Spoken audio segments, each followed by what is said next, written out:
Halo semuanya, selamat datang kembali di Andi Chess Channel. Di video kali ini, saya akan melanjutkan pembahasan kita mengenai tips bagi pecatur pemula tahap 2. Mulai dari pembukaan catur, bagaimana cara melakukan agar pion kita segera promosi jadi menteri, dan cara menghitung apakah pion kita dapat ditangkap oleh raja lawan atau tidak. Tonton videonya sampai selesai. Oke teman-teman, kita lanjutkan pembahasan kita mengenai gerakan buah catur. Jadi di part 1 saya sudah jelaskan bahwa raja selalu berada di posisi E1 ya, di file E dan rank 1. Tapi bagaimana misalnya kalau kondisi papan catur kita tidak memiliki keterangan pada file dan tidak memiliki keterangan pada baris. Nah, cara yang paling sederhana adalah papan catur pada posisi putih, petak putih selalu berada di sebelah kanan dan raja selalu menempati petak gelap atau petak hitam. Kita susun kembali buah caturnya.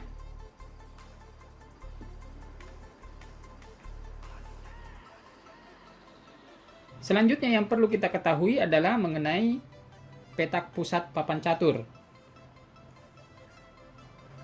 Yang pertama adalah E4, E5, D4, D5. Jadi inilah yang disebut dengan petak pusat papan catur. Tips bagi pecatur pemula adalah kita coba menguasai petak pusat pada papan catur. Misalnya dengan melangkahkan E2 ke E4. Biasanya dibalas oleh hitam dengan E7, E5. Atau langkah yang lain D2, D4, dan biasanya kita menjawab dengan D7, D5. Jadi sama-sama mengetahui bahwa petak pusat ini perlu untuk dijaga. Pembukaan yang populer juga itu adalah dengan menggunakan C2, C4, biasanya dibalas oleh hitam misalnya dengan E2, E4. Baik, kita beri contoh ya. Setiap pembukaan itu memiliki kelebihan dan kekurangan. Nah, kalian bisa lihat videonya ya di playlist Bobby Fischer. E2, E4, kemudian hitam membalas dengan E7, E5. Biasanya kuda akan maju dari G1 ke F3. Kemudian kuda B8 ke C6. Jadi melakukan penjagaan pada pion pada petak pusatnya. Sedangkan kuda di sini adalah berfungsi untuk menyerang pion di E5 sekaligus mengincar petak ini D4. Jadi biasanya disusul oleh putih dengan melangkahkan bidaknya ke D4. Mengajak pertukaran pion. Misalnya pion makan D4. Kemudian kuda makan pion. Nah, di sini hitam punya pilihan apakah makan atau tidak, ya. Jadi kalau dimakan misalnya ya nanti menteri langsung makan kuda. Biasanya akan dibalas oleh hitam dengan kuda melangkah ke F6. Dan disusul oleh pergerakan gajah mengancam pion pada F7. Dan hitam membalas dengan E7. Nah, coba kita perhatikan pada rank 1 putih ya. Di sini sudah terbuka atau petak terang dan petak gelap putih pada posisi raja itu sudah terbuka dan putih bisa melakukan rokade pendek. Nah, demikian juga hitam bisa melakukan rokade pendek. Fungsi rokade ini adalah mengamankan raja ke pinggir sehingga relatif lebih sulit diserang oleh lawan. Dan ada dua bentuk rokade. Yang pertama adalah rokade pendek tadi, dan yang kedua itu adalah rokade panjang.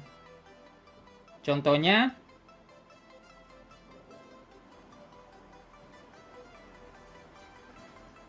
misalnya putih menggerakkan gajahnya ke E3, dibalas oleh hitam dengan pion D6, kuda maju ke C3, dan gajah ke G4. Nah, sebenarnya hitam bisa melakukan rokade panjang, tetapi karena di sini posisi gajah hitam mengancam atau menyerang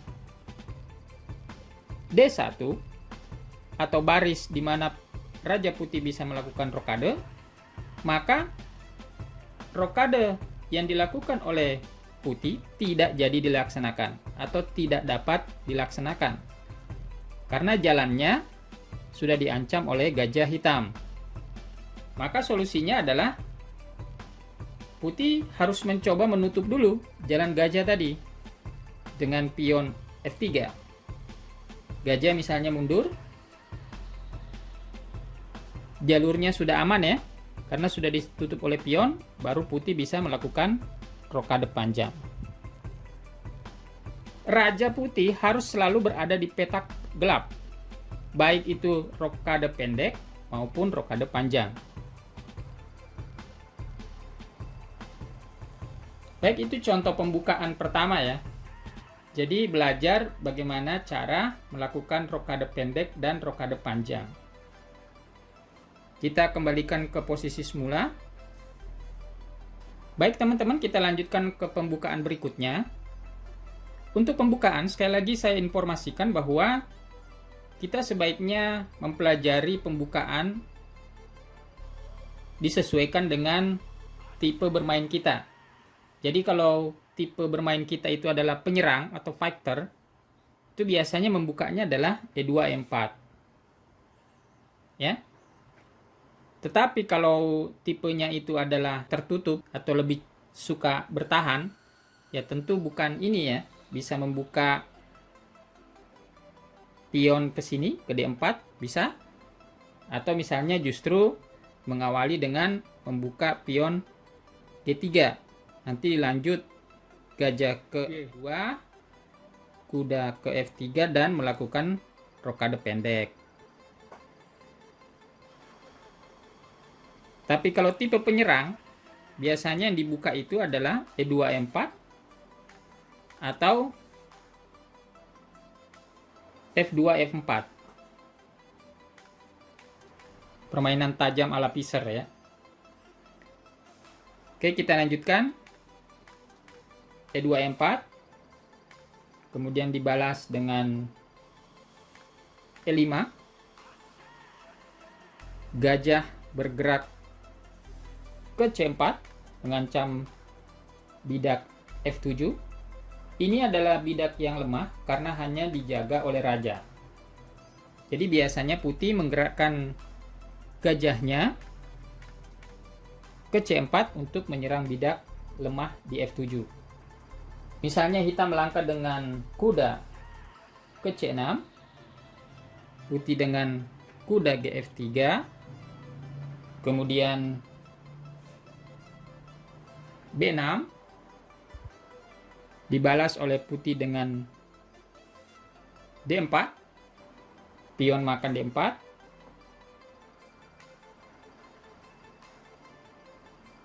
kuda G5, menyerang pion pada petak F7 2 kali, dan misalnya hitam melangkah dengan E7, kesalahan langkah hitam di pembukaan ini bisa dihukum oleh Putih dengan cara skakmat. Gajah makan F7, skakmat. Raja tidak bisa melarikan diri. Ke kanan ada menteri, ke kiri ada gajah, ke depan ada kuda. Maka jalan satu-satunya adalah makan gajah Putih dan kuda makan raja. Di posisi ini, putih dinyatakan sebagai pemenang. Oke teman-teman, saya akan berikan tips bagi pecatur pemula bagaimana caranya agar pion kita lebih cepat promosi dibanding lawan. Jadi posisinya seperti ini. Raja di G1 dan raja hitam di G8. Kemudian pion-pion putih ada di A4, B4, C4, dan hitam juga sama. Ada di C6, B6, dan A6.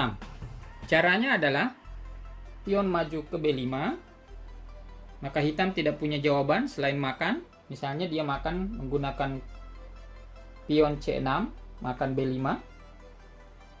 Di sini, teman-teman jangan makan pion hitam tersebut, tetapi gerakkan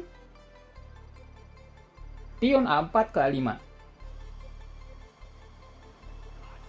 Tentu pilihan hitam adalah pion B6 makan A5 atau pion B5 makan C4. Oke, pilihannya misalnya pion B5 makan C4, maka putih menjawab dengan makan pion di B6. Hitam maju, putih maju, hitam maju sekali lagi, dan putih sudah masuk tahap promosi. Putih bisa memilih apakah menjadi menteri, benteng, gajah, kuda. Misalnya biasanya memilih jadi menteri dan langsung melakukan skak pada raja atau menyerang raja. Pada posisi ini, apabila raja hitam diserang atau diskak, tidak bisa menggerakkan buah catur ini menjadi promosi karena dia harus menyelamatkan rajanya terlebih dahulu. Misalnya dia melangkah ke H7, maka putih bisa menangkap pion ini dengan cara melakukan skak di C7, menyerang raja sekaligus mengancam pion pada C2. Raja bergerak ke atas, maka menteri makan pion. Alternatif langkah yang lain, misalnya hitam memutuskan makan B5 dan Anda memajukan pion ke A5, hitam memakan pion di A5 seperti ini, maka teman-teman jangan makan pion di B5 tapi langsung maju saja ke depan. Tentu hitam membalas dengan memajukan pionnya juga. Putih maju satu petak lagi dan hitam membalas. Putih C7 dibalas oleh hitam dengan A2. Dan putih lebih dulu promosi, berubah menjadi menteri dan melakukan skak pada raja. Raja bergerak, menyelamatkan diri ke H7, dan putih harus berusaha menangkap pion pada A2 supaya tidak bisa promosi dan mengancam atau menyerang raja putih. Misalnya melakukan ancaman atau menyerang raja hitam, skak, raja hitam maju, kemudian menteri E6 skak, menyerang raja sekaligus mengancam A2. Hitam bergerak maju dan menteri makan pion hitam. Tips berikutnya bagi pecatur pemula, teknik balapan pion. Jadi biasanya kita akan menghitung apakah pion yang berada di A2 ini bisa ditangkap oleh raja hitam. Nah, kalau teman-teman belum mengetahui rumusnya, biasanya akan menghitung manual ya. Misalnya kita pikirkan putih bergerak duluan, pion ke A4, raja F8, kemudian A5, E8, A6, raja ke D8, kemudian A7, raja ke C8, dan akhirnya bisa promosi. Tapi itu cara yang manual, ada cara yang efektif dan lebih cepat memberikan solusi. Jadi permasalahannya biasanya kalau permainan ending seperti ini adalah persoalan waktu. Kita mungkin kedesak waktu, jadi bagaimana caranya bisa berpikir secara cepat dan mengetahui apakah pion kita ini bisa ditangkap oleh Raja Hitam atau tidak. Caranya itu adalah, yang pertama adalah teman-teman gerakkan dulu pion ke A4 dan lihat diagonal ini, diagonal putih ini. Kalau kita tarik garis ya, diagonal ini kemudian turun ke bawah, selanjutnya ke pion, ini membentuk segitiga. Kalau Raja Hitam ini masuk dalam segitiga ini, maka itu akan bisa ditangkap. Tapi kalau posisinya ketika dia bergerak ke sini belum masuk ke segitiga, maka pion kita tidak akan tertangkap. Misalnya dia bergerak ke sini, pion kita maju, hitam D8, A7, C8, promosi jadi menteri. Jadi tidak tertangkap.